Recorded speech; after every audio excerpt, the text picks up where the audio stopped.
Bonjour, je m'appelle Marco Foyot. Bienvenue à tous les passionnés du sport pétanque.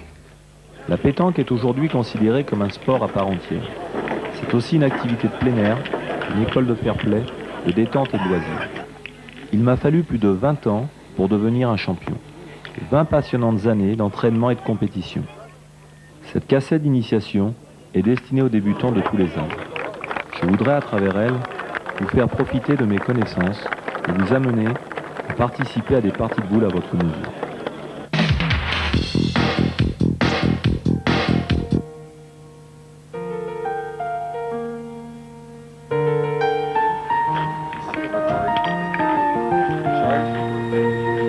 La pétanque est un jeu simple à la portée de tous.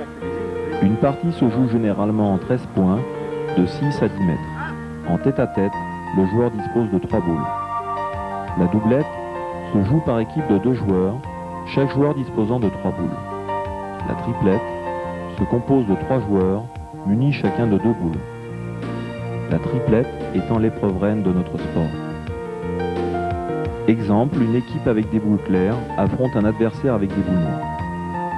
Une équipe trace le rond et lance le but, ici en rouge, entre 6 et 8 mètres. Le jeu consiste à placer ces boules plus près que celles de l'équipe adverse du but, appelée aussi cochonnet. Chaque boule d'une même équipe compte pour un point, si aucune boule adverse n'est plus près du but. On pointe pour approcher la boule le plus près du but, on tire pour déloger la boule adverse en la frappant. Comme vous le voyez, notre sport n'est pas compliqué.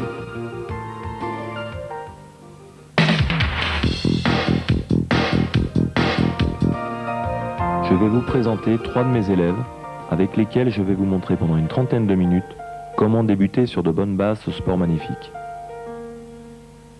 Voici le plus jeune David, 12 ans, cadet. François, 36 ans, senior. Et notre vétéran, Georges, 65 ans.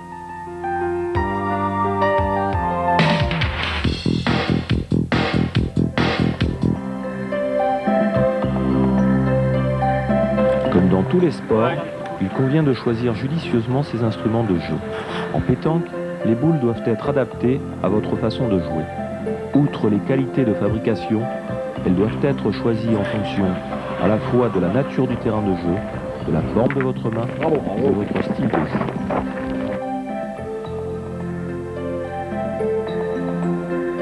Les boules lisses et légères, dont le poids est compris entre 660 et 700 grammes, sont surtout utilisées sur terrain sec et uni.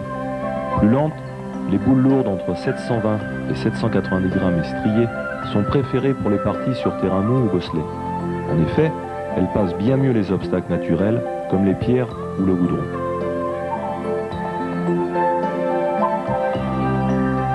Vous choisirez le diamètre et le poids de votre boule en tenant compte de la forme de votre main, de vos doigts, ainsi que du creux de votre paume.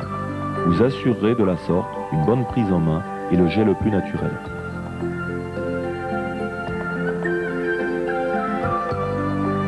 Si vous voulez devenir un pointeur, votre choix doit se faire pour des boules de petite taille de 71 à 73 mm de diamètre lourde, pesant entre 720 et 740 grammes et striée. La boule striée s'accroche mieux au terrain, son poids et sa petite taille la rendent plus difficile à enlever par le tireur adverse. Pour tirer, la boule doit être plus grosse, entre 74 et 77 mm de diamètre, lisse et peu striée, pour ne pas coller dans la main lors du lancer. Pour jouer en triplette, vous pourrez prendre des boules intermédiaires avec quelques stries, un diamètre de 74 à 75 mm et un poids de 690 à 720 grammes. Ces boules vous permettront de faire le milieu, c'est-à-dire de devenir le joueur à tout faire. La boule doit correspondre à votre personnalité. Pour ma part, je joue avec des boules tendres, des CX Coup 4 étoiles lisses, ainsi que les GTI et les ATX, d'un diamètre de 76 mm et d'un poids de 700 grammes. Ce sont des boules de tir marquées à mon nom.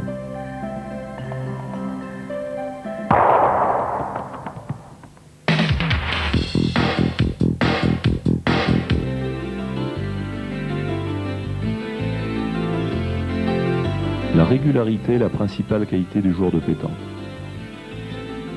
Elle s'obtient avec le temps par la pratique du jeu. Pour progresser, il faut prendre de bonnes habitudes.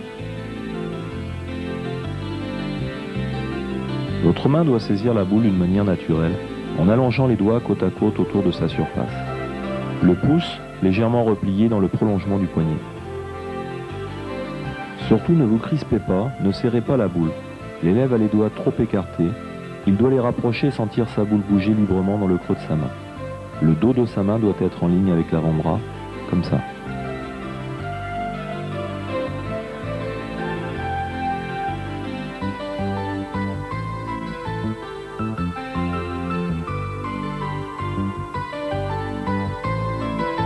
Lorsque vous lancez une boule, il est nécessaire de maîtriser son mouvement. Pendant toute la trajectoire de votre bras, votre main doit recouvrir la boule, la paume orientée vers le sol. Dans notre jargon, on dit qu'on joue en sous-main.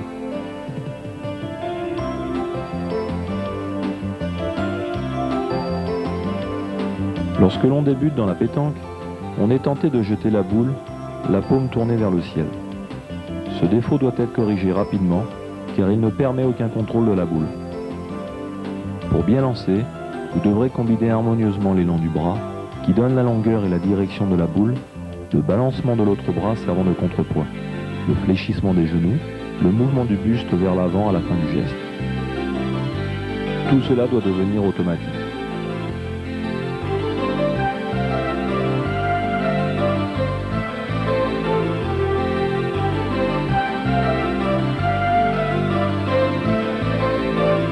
Pour jouer un coup, vous entrez dans le rond que vous aurez tracé au sol au préalable.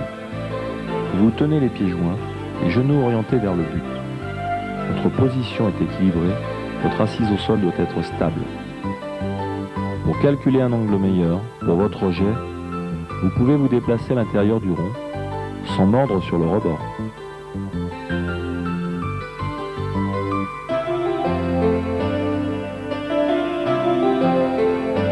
Au moment du lancer, vous pouvez vous tenir accroupi ou debout. On pointe en position accroupie sur les joues courts, quand le cochonnet est à 6 ou 8 mètres du rond. Plus près du sol, vous aurez une meilleure perception de l'aspect et des dénivellations du terrain.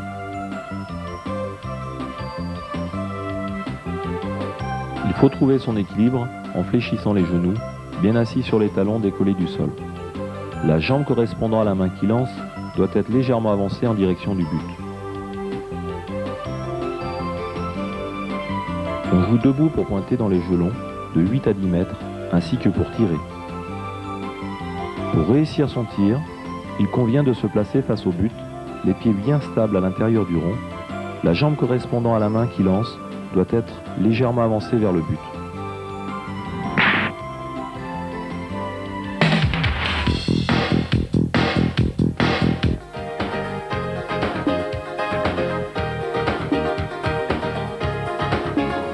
Pour pointer, vous avez le choix entre plusieurs types de lancers.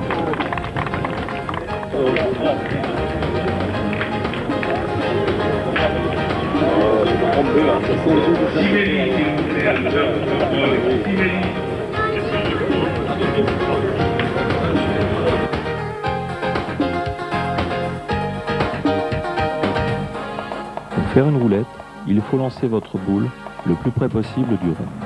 La trajectoire de la boule est aplatie, assez proche du sol. Le lancer s'effectue en position accroupie, sur un terrain lisse et sec.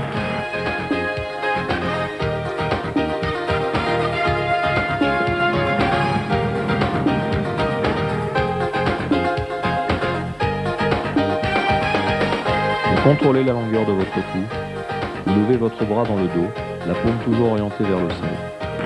La boule quitte votre main très tôt, lorsque votre bras passe le long du corps.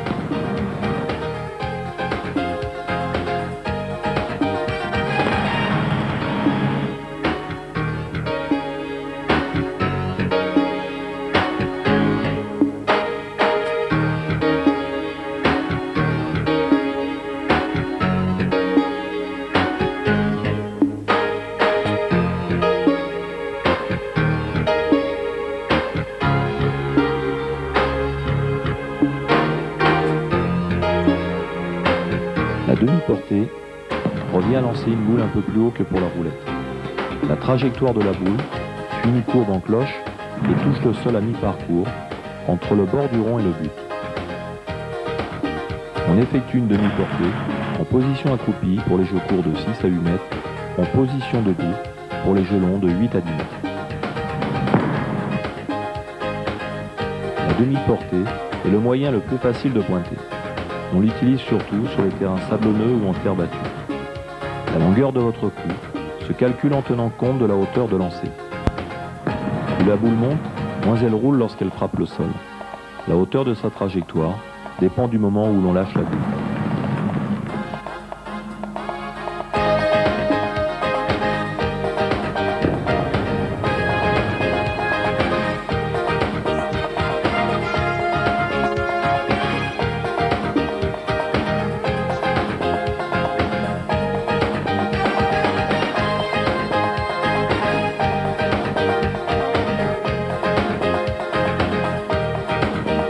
La portée, appelée communément chandelle, consiste à lancer très haut la boule en l'air.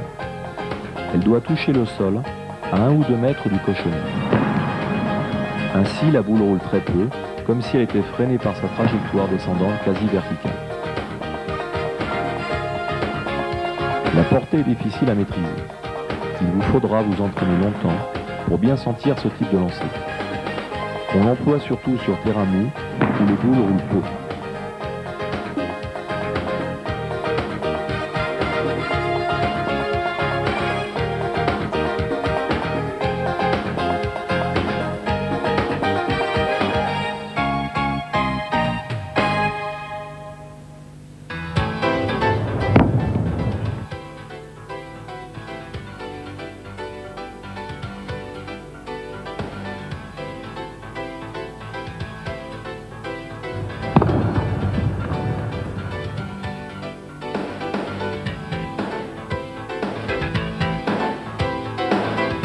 Au moment du lancer, lorsque vous lâchez la boule, vos doigts provoquent une dernière impulsion en la faisant tourner sur elle-même.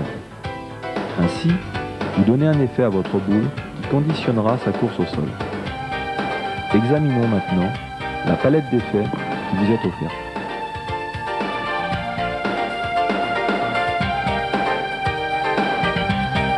Le jeu nature et le jeu normal. Vous lancez la boule en gardant la main droite dans le prolongement du bras, la paume restant orientée vers le sol. À la fin du mouvement, les doigts lâchent la boule en restant tendus vers le but. Il est nécessaire de maîtriser la trajectoire de la boule. Vous devrez vous y appliquer afin de supprimer toute crispation involontaire des doigts ou du poignet susceptible de faire dévier la course de votre boule.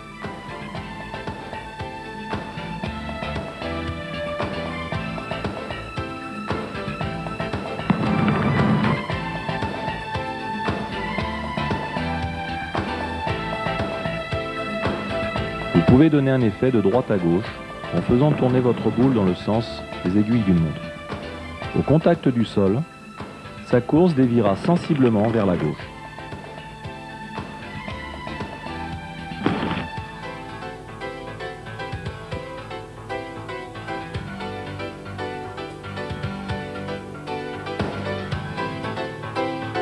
Vous pouvez donner un effet de gauche à droite en faisant tourner votre boule dans le sens inverse des aiguilles d'une montre. Au contact du sol, sa course déviera sensiblement vers la droite.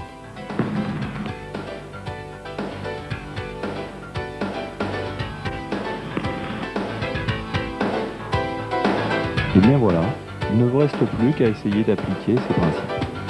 Comme mes élèves, vous vous rendrez compte que le jeu naturel reste de loin le plus efficace. Néanmoins, lors de vos parties futures, vous pourrez utiliser des effets pour éviter une boule sur votre route ou une partie accidentée. Bonne chance!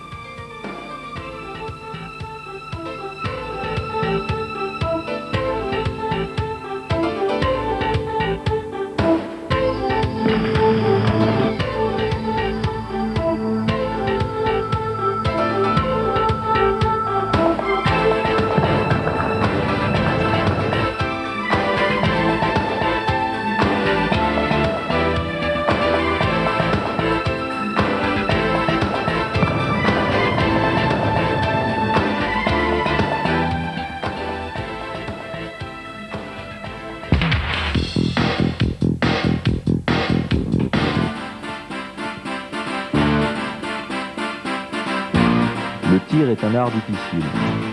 C'est pour moi un moment intense, incomparable. Mais cela peut aussi devenir un acte impardonnable. Le tir réussi est ce qu'il y a de meilleur. Le tir raté, ce qu'il y a de pire. Voilà pourquoi il est nécessaire de respecter un certain nombre de principes pour éviter de rater sa cible. Avant de tirer, vous devez rechercher le maximum de stabilité à l'intérieur du rond. Il faut se tenir debout, les pieds bien à plat. La réussite d'un tir dépend d'une partie de la grande régularité du balancement du bras. Vous devez balancer votre bras avec beaucoup de souplesse. Vous fléchissez vos genoux lorsque vous lancez votre bras vers l'arrière et vous remontez votre corps quand le bras remonte vers l'avant. Votre main recouvre la boule, la paume vers le sol, tout au long de votre geste, puis la lâche en fin de geste, les doigts disposés côte à côte. En fonction de la longueur de votre tir, le mouvement de votre corps doit appuyer celui de votre bras. Il faut légèrement se pencher en avant sur les tirs courts.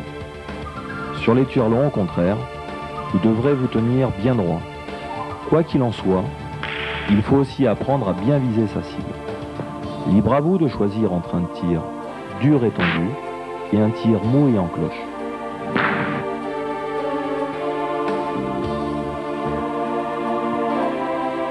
Il existe plusieurs manières de tirer en fonction de la nature du terrain ou de la partie. Tirer devant consiste à tirer court. Vous devez vous tenir bien droit face au but. Vous lancez votre boule, celle-ci touche environ 20 cm devant votre cible, qui a ainsi toutes les chances d'être atteinte. Souvent, lorsque l'on débute, on veut bien faire. On vise juste la boule et on passe de peu au-dessus. Le tir devant vous permet d'éviter de sauter la boule.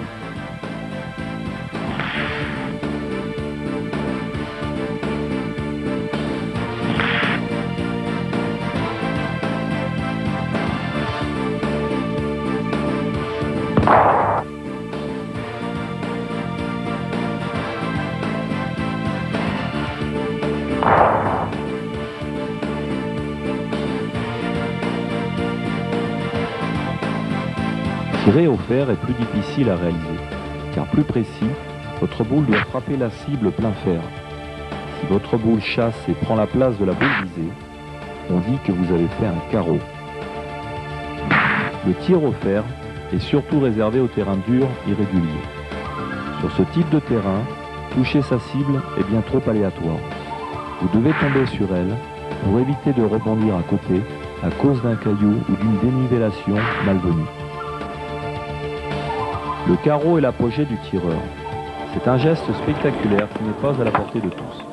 Pour réussir régulièrement de tels coups, il m'a fallu travailler des années pour acquérir une grande souplesse du poignet et faire ainsi pivoter la boule en sens inverse des aiguilles d'une montre.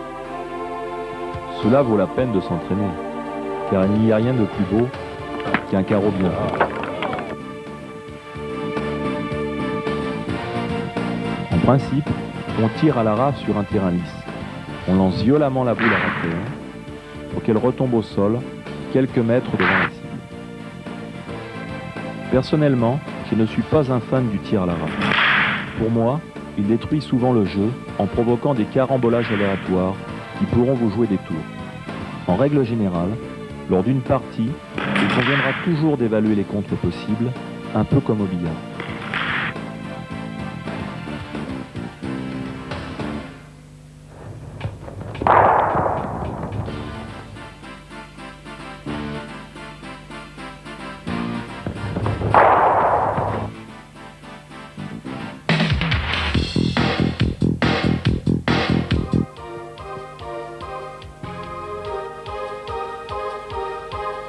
Comme dans tous les sports, pour progresser, il vous faudra de la pratique.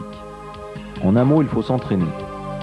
Après vous avoir appris les bases du jeu, je vais maintenant vous donner les bases d'un entraînement personnel qui vous permettra de vous perfectionner et de savourer pleinement votre passion.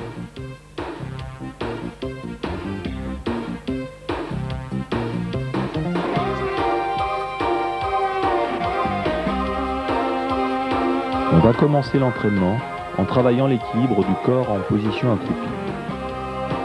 Pour cela, il faut s'exercer à tirer une cible située à 3 ou 4 mètres de vous. Essayez aussi de jeter la boule bien droite.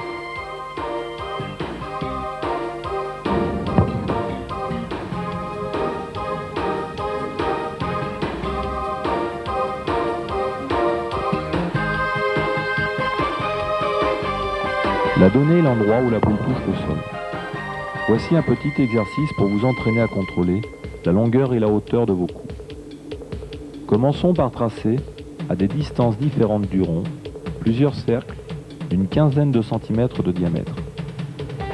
Accroupi, il ne vous reste plus qu'à lancer vos boules à l'intérieur des cercles avec précision.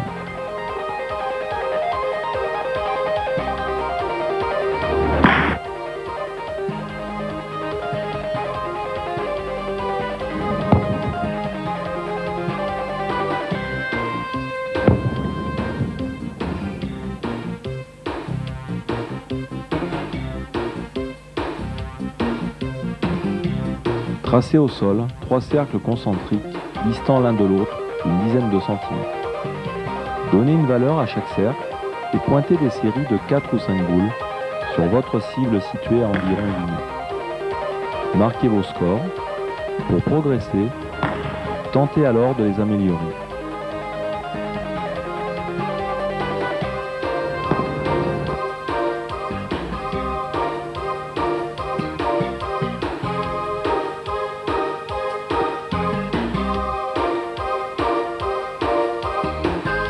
Vous venez de tracer une ligne droite au sol. Vous vous positionnez dans le rond. Dès lors, entraînez-vous à lancer votre boule en lui donnant de l'effet, de façon à ce qu'elle franchisse la ligne de gauche à droite ou de droite à gauche.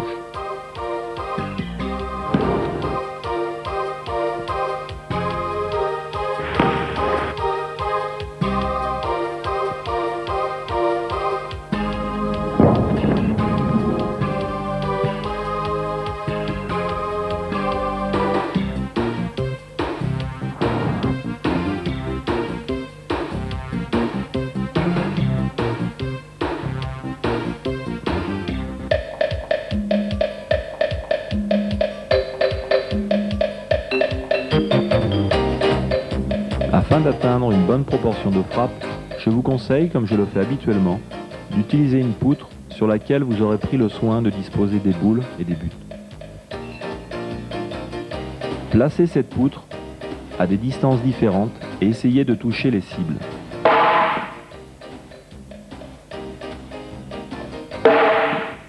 Cette technique vous apprendra à éviter de tirer court en levant le bras le plus haut lors du lancer.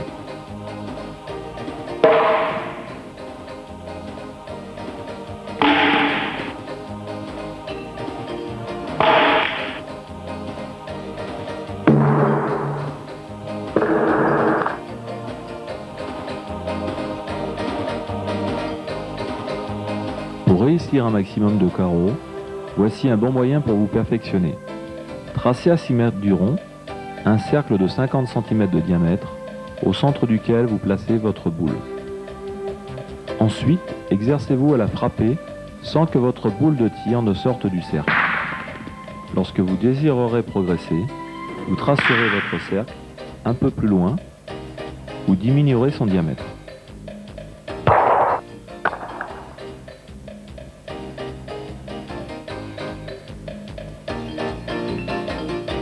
Le tir à la sautée vous permet de soigner la précision de vos tirs.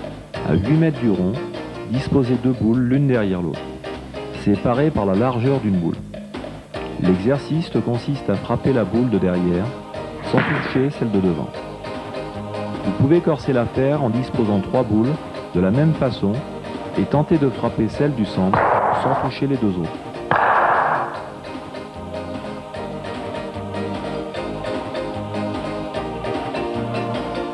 Réussir une frappe isolée est une chose, la reproduire régulièrement en est une autre. Afin de régulariser votre tir, je vous conseille de frapper à la suite des boules disposées en triangle ou en quinconce. Pour varier, vous pouvez changer d'angle de tir.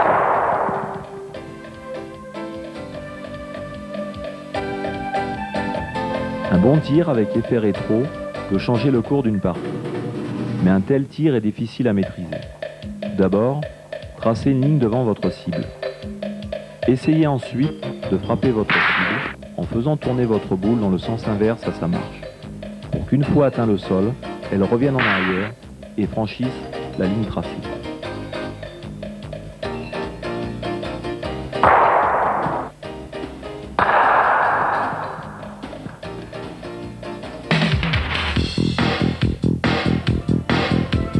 Nous arrivons au terme de cette leçon. Je tenais à dire que la Fédération française de pétanque et jeux provençal représente sur l'Hexagone 500 000 licenciés. Dans chaque ville et village, il existe un club où des personnes bénévoles et passionnées seront heureuses de vous accueillir. Voilà, c'est fini. J'espère que vous avez passé un bon moment. Pour ma part, j'ai eu beaucoup de plaisir à vous donner ces cours d'initiation. À bientôt peut-être sur les terrains ou pour de nouvelles leçons.